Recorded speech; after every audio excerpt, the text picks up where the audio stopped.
मंच की तरफ पधार रहे हैं। जोरदार तालियां बजने दीजिए। आज इस शेर का अमित शाह के रूप में शेर का यहाँ पर आगमन हो रहा है। ये किस भारत माता की, भारत माता की वंदे वंदे। अमित जी आप आगे बढ़ो, अमित जी आप आगे बढ़ो, अमित शाह जी आगे बढ़ो। भारत माता की, भारत माता की। ये किस शेर की आमद है, ये किस शेर की आमद है कि रण कांप रहा है। ये भारतीय जनता पार्टी के राष्ट्रीय अध्यक्ष अमित शाह जी जैसे शेर की आमद राजूला में आगमन हो चुका है। जोरदार तालियों के साथ हम उनका स्वागत करेंगे। ये तो भारतीय जनता पार्टी को मिले ऐसे आदरणीय अमित शाह जी के भास्कर नायर जी हमारे मान्यवर नेता एक विशेष हार के द्वारा उनका स्वागत करेंगे। जोरदार तालियां बजने दीजिए मित्रों। भारत माता की वंदे वंदे। दिन से चला हूं, मेरी मंजिल पे नजर है, आंखों ने कभी मील का पत्थर नहीं देखा। ये फूल मुझे कोई विरासत में नहीं मिले, आपने मेरा कांटों भरा बिस्तर नहीं देखा। मैं लोकप्रिय विकास पुरुष उम्मीदवार आदरणीय सुधीर जी से निवेदन करूंगा कि सभा का मार्गदर्शन। भारत माता की, भारत माता की वंदे वंदे।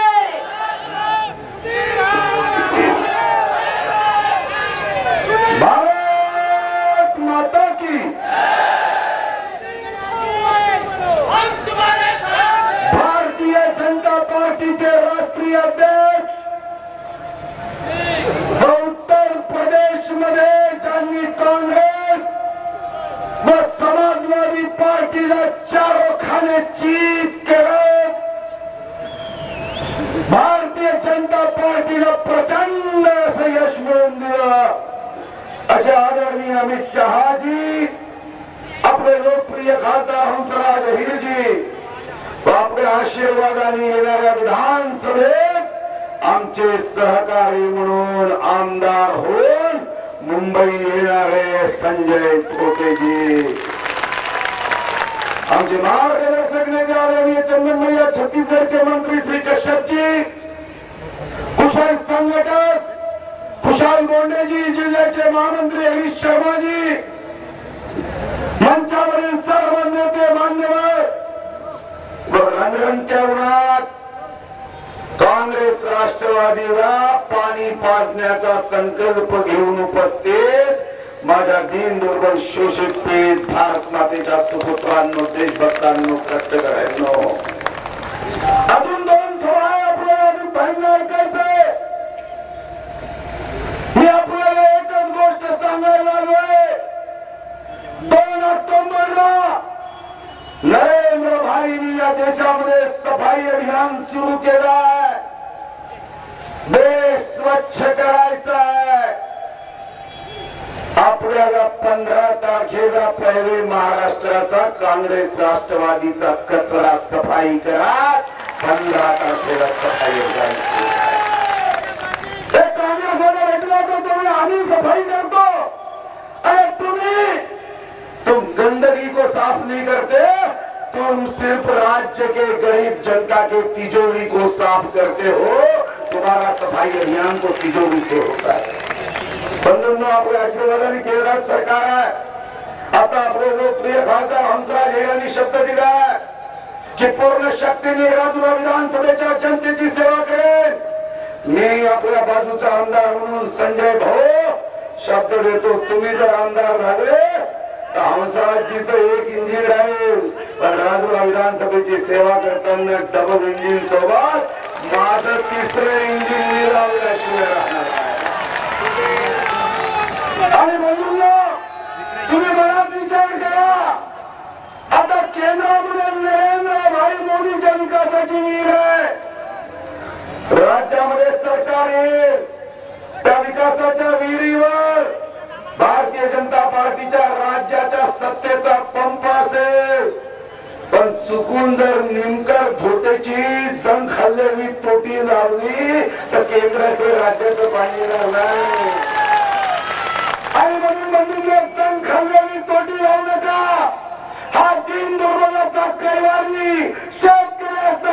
संघर्ष करणारा संजय भाऊ धोटे आणि आता अमित भाई शाह स्वतः गया।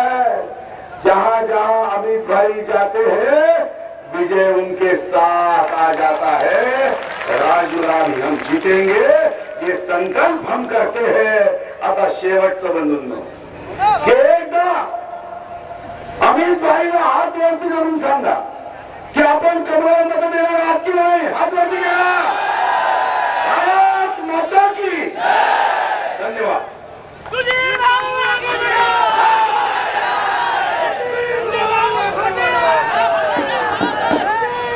आदरणीय अमित जी ने अध्यक्ष पद की कमान संभालने के पहले उत्तर प्रदेश से कांग्रेस सपा बसपा का पूरी तरह सफाया कर दिया। अध्यक्ष बनने के बाद पहली पारी वो महाराष्ट्र और हरियाणा में खेलने जा रहे हैं। मुझे पूरा विश्वास है कि महाराष्ट्र और हरियाणा से कांग्रेस राष्ट्रवादी कांग्रेस का पूरा सफाया करके भारतीय जनता पार्टी की सरकार बनाएंगे। मित्रों, चिरागों की हिफाजत करते करते हवा का रुख बदलना आ गया। कहां तक आग बरसाएगा सूरज, हमें शोलों पे चलना आ गया। मैं हमारे राष्ट्रीय अध्यक्ष लाडले नेता आदरणीय अमित जी से निवेदन करूंगा कि वे उपस्थित जन समुदाय का अपनी ओजस्वी वाणी से अभिभूत करेंगे। आदरणीय अमित शाह जी। भारत माता की, भारत माता की। अरे जरा जोर से बोलिए, मंत्रालय तक आवाज जानी चाहिए। भारत माता की। मंच पर उपस्थित भारतीय जनता पार्टी के वरिष्ठ नेता श्रीमान सुधीर जी, जिन्होंने पूरे देश में कोयला घोटाले को उजागर किया, ऐसे इस क्षेत्र के लोकप्रिय सांसद श्री हंसराज आहिर जी, श्री संजय डोले जी,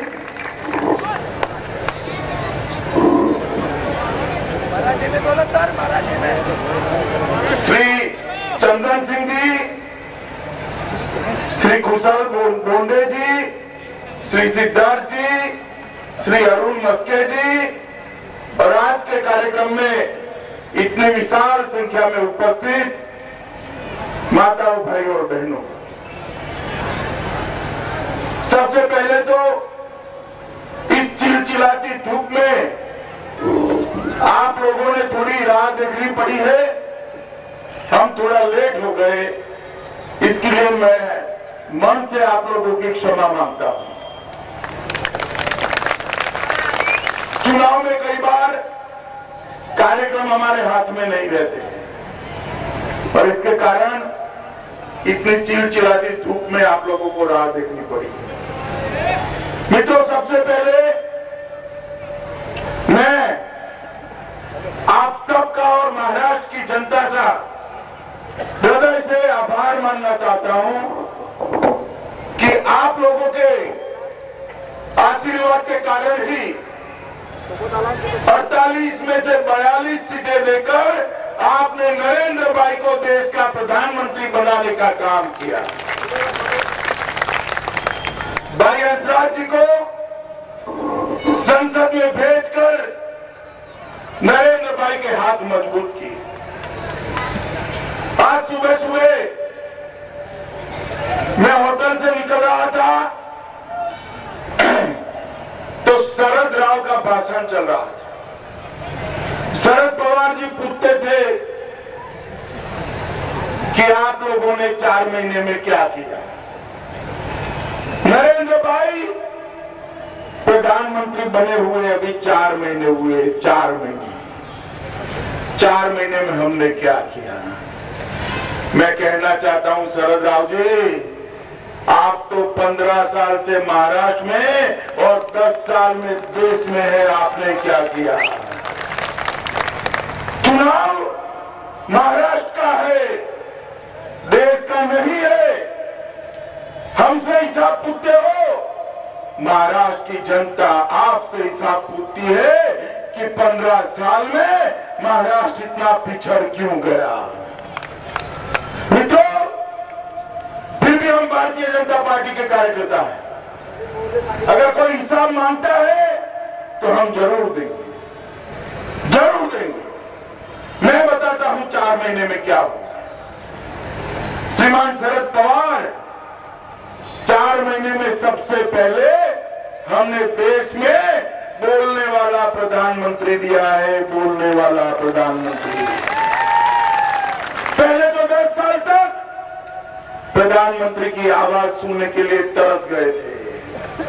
10 साल तक मनमोहन सिंह, मौली बाबा ऐसे बिठाए थे कि जो बोलते ही नहीं थे। हमने एक ऐसा व्यक्ति बिठाया है जो देश की जनता की आवाज में बोलता है। 15 अगस्त को लाल किले की प्राचीर से अगर भाषण करता है तो सामने बुलेट प्रूफ शीशा नहीं रखना पड़ता, आंख से आंख मिलाकर बात करता है, 56 की छाती रखकर बात करता है। अभी सोनिया जी कल पूछ रही थी कि आपके शासन में भी गोलीबारी होती, हमारे शासन में भी गोलीबारी होती, क्या फर्क पड़ गया? वो बात सही है कि आपके शासन में भी गोलीबारी होती थी, हमारे शासन में भी होती। आज भी पाकिस्तान सरहद पर गोली चला रहा है, वो बात सही है, मगर दोनों में एक फर्क है। सोनिया जी, आपको दिखाई नहीं पड़ता, आपकी आंखों पर चश्मा विदेशी चढ़ा हुआ है, आपको फर्क मालूम नहीं पड़ेगा। मैं बताता हूं क्या फर्क पड़ा है। पहले जब गोलीबारी होती थी तो उसकी शुरुआत पाकिस्तान की फौज करती थी और उसका अंत भी पाकिस्तानी फौज करती थी। और आज अगर गोलीबारी होती है तो शुरुआत तो पाकिस्तान की फौज करती है, मगर उसका अंत हिंदुस्तान की फौज करती है। ईंट का जवाब पत्थर से दिया जाता है। हम देश की सरहदों के बारे में, उसकी सुरक्षा के बारे में कोई कोताही नहीं बरतते। ये फर्क पड़ गया है। पहले सोनिया जी जब पाकिस्तान यहाँ चर्चा करने आता था और कश्मीर के अलगाववादियों से बातचीत करता था तो आप कुछ नहीं करते थे, वो बातचीत होती रहती थी। मगर आज पाकिस्तान ने कश्मीर के अलगाववादियों से बात की तो हमारे प्रधानमंत्री ने तय कर लिया कि या तो पाकिस्तान अलगाववादियों से बात करे या भारत से बात करे। कश्मीर भारत का अभिन्न अंग है, उसको कोई छीन नहीं सकता। ये फर्क पड़ा है मित्रों। कई सारे काम हैं, जन धन योजना, मेक इन इंडिया के द्वारा रोजगारी की बात, बेटी बचाओ की बात, विकास दर की वृद्धि, कई सारे काम हैं। मैं सारे कहना नहीं चाहता, आप भी काफी समय से यहां खड़े हैं, मुझे भी आगे जाना है। मगर मैं एक बात कहना चाहता हूं कि 10 साल तक देश में और 15 साल तक महाराष्ट्र में ये राष्ट्रवादी और कांग्रेस ने घोटालों के अलावा कुछ नहीं किया। टूटी का घोटाला, हेलीकॉप्टर का घोटाला, आदर्श का सोसाइटी का घोटाला, टैंक की खरीदी में घोटाला, हंसराज भाई ने जिसको एक्सपोज किया, ऐसा कोयला खरीदी का घोटाला, ईसो का घोटाला, एयरपोर्ट का घोटाला, विमान की खरीदी का घोटाला, चारों ओर घोटाले ही घोटाले किए। महाराष्ट्र में भी इरिगेशन का घोटाला 70,000 करोड़ का किया। महाराष्ट्र में 101 घोटाले कर 11,88,000 करोड़ रुपए के घोटाले इस सरकार ने किए। हमारी सरकार घोटाले नहीं करती, घोटालों करने वालों को जेल में भेजने का काम हमारी सरकार करती है। राष्ट्रवादी और कांग्रेस वाले तैयारी रखना, भाजपा की सरकार आने वाली है।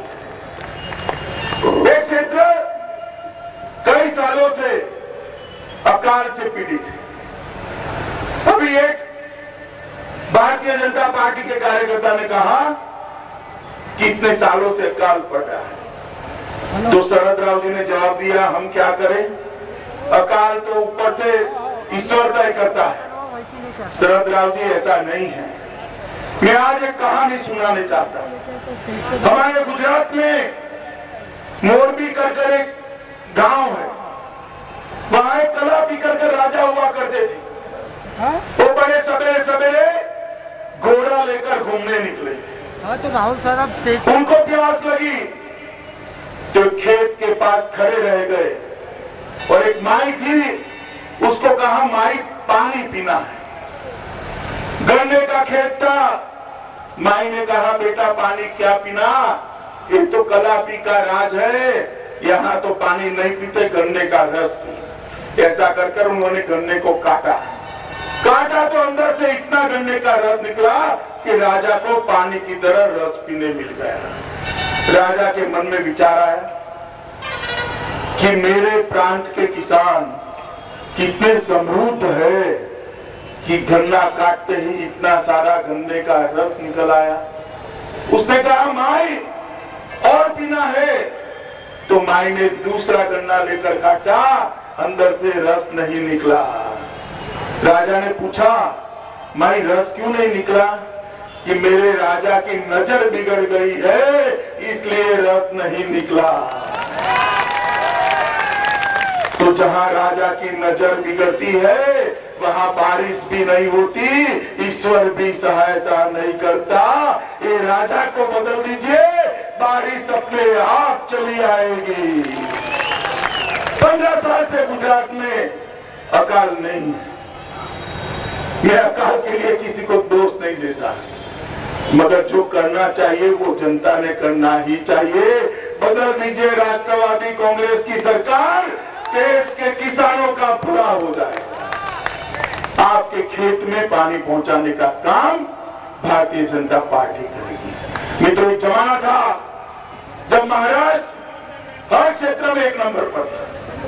इरिगेशन महाराष्ट्र नंबर 1, किसानों की आय महाराष्ट्र नंबर 1, नए उद्योग लाने की बात महाराष्ट्र नंबर 1, सरकारी कारखाने बनाने की बात महाराष्ट्र नंबर 1, सहकारी बैंक बनाने की बात महाराष्ट्र नंबर 1। वो महाराष्ट्र को इन्होंने कपड़ों का महाराष्ट्र कर दिया, कपड़ों का महाराष्ट्र। और इसके कारण आज महाराष्ट्र पूरे देश में पिछड़ गया है। मोदी जी महाराष्ट्र को आगे ले जाना चाहते हैं। मोदी जी चाहते हैं महाराष्ट्र फिर से नंबर 1 बने, मगर उनको साथ कौन देगा?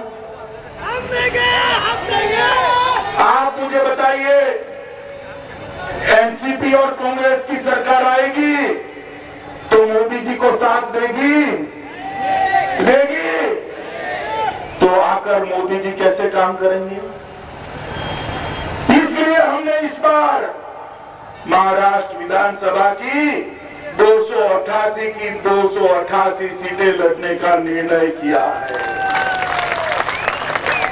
इस बार भारतीय जनता पार्टी के कार्यकर्ता महाराष्ट्र की जनता से पूर्ण बहुमत मांगते हैं। पूर्ण बहुमत दीजिए हमें, और पूर्ण बहुमत इसलिए चाहिए कि महाराष्ट्र के युवा को रोजगारी मिले। पूर्ण बहुमत इसलिए चाहिए कि किसानों के खेत में पानी पहुंचा पाए। पूर्ण बहुमत इसलिए चाहिए कि घोटाले रुक जाए और घोटाले करने वाले जेल में जाए। पूर्ण बहुमत इसलिए चाहिए कि दुनिया भर का उद्योग महाराष्ट्र में आए और युवाओं को रोजगारी मिले। पूर्ण बहुमत इसलिए चाहिए कि शिव छत्रपति का भव्य स्मारक मुंबई के दरिया में बन जाए। 2008 से ये शिवाजी महाराज की जय बोलने वाले कांग्रेस और राष्ट्रवादी 2008 से शिव छत्रपति के स्मारक के लिए 1 पैसा आवंटित नहीं किया, 1 पत्थर भी नहीं रख पाए।